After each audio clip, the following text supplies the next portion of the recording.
Mtazamaji, kwengineko ni kwamba utafiti uliofanywa na TIFA kuhusu pendekezo la serikali kuweka nauli ya chini kwa lazima kwa huduma za usafiri wa mtandaoni umebaini kuwa 60% ya waliohojiwa wangehamia kwa njia mbadala za usafiri iwapo nauli ingeongezeka kwa kiasi kikubwa.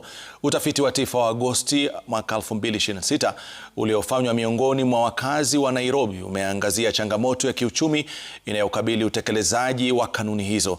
Ingawa wengi wa washiriki wanakubaliana kuwa madereva wanahitaji malipo bora, uwezo wa kumudu nauli umetajwa kuwa swala kuu, ikizingatiwa kuwa huduma za usafiri wa mtandao ama mtandaoni sasa ni sehemu ya safari za kila siku za kwenda kazini na shughuli nyingine muhimu. Wengi waliohojiwa wanasema nauli inapaswa kuamuliwa na nguvu za soko kulingana na mahitaji na usambazaji. Hata hivyo, huku 81% ya familia za Nairobi tayari zikihisi mzigo wa gharama ya maisha unaoongezeka, abiria wanaonekana kutokuwa tayari kubeba mzigo wa ongezeko la nauli.